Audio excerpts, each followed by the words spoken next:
Hey, thanks for clicking on my video. If this video helps you, please consider liking this video and subscribing to my channel. It is greatly appreciated and it really helps. Let's get to the video.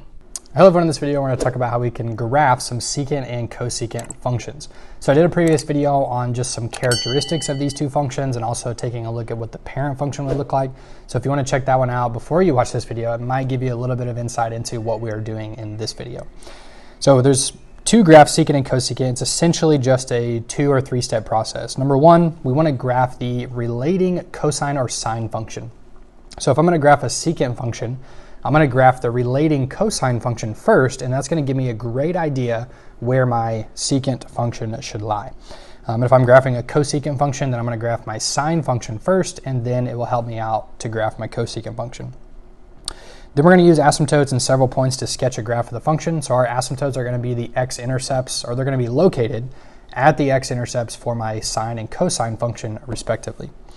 So the value of b represents a horizontal stretch or shrink by a factor of 1 over b. We've seen this multiple times throughout Algebra 1 and Algebra 2. So the period of my secant and cosecant function is going to be 2 pi over the absolute value of b. Okay? So we'll do one example of each. And we'll start off here with a secant function. So this is g of x equals 3 secant of x. So I want to start off graphing g of x equals 3 cosine of x. So if I graph this, I know, okay, there's no value for b here, or simply b is 1, so that means my period is still 2 pi. So my period is still 2 pi. So I can label my x-axis now as 2 pi, pi, this would be pi over 2, and this would be 3 pi over 2, and we'll go ahead and put a negative pi over 2 right here. Now notice that a is 3, so since a is 3, my amplitude of my cosine function would be 3. Okay, so I'll put a 3 and a negative 3 there. And I know that for cosine, my first point, or I say first point, for me I start graphing on the y-axis. So I know for sine I begin at the origin, but for cosine we begin at 0 comma amplitude. So I'm going to put a point right here, so 0 comma 3.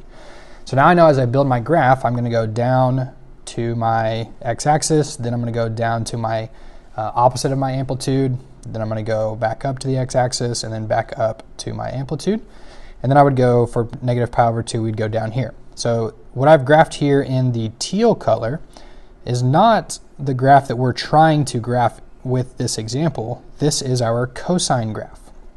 But we're going to use this to help us make our secant graph, okay? All right, so now I know, okay, there's my cosine graph, and I know I have vertical asymptotes where my cosine function crosses the x-axis. So let me see if I can draw some asymptotes in here. I have to move them a little bit. So let's change it to a dashed line, and I'm going to move it right here. We'll copy that and move one over here, and we'll do one more at 3 pi over 2. Because for cosine, we know we have x-intercepts at odd multiples of pi over 2. So for secant, we're going to have vertical asymptotes at odd multiples of pi over 2.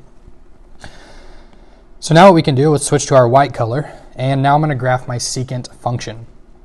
So now in these openings, I know I'm going to have a graph that's running down here, touching my amplitude, and then going back up. And I say amplitude, that's the amplitude of the cosine function, because we don't have an amplitude for secant or cosecant. And now I'd have another graph right here.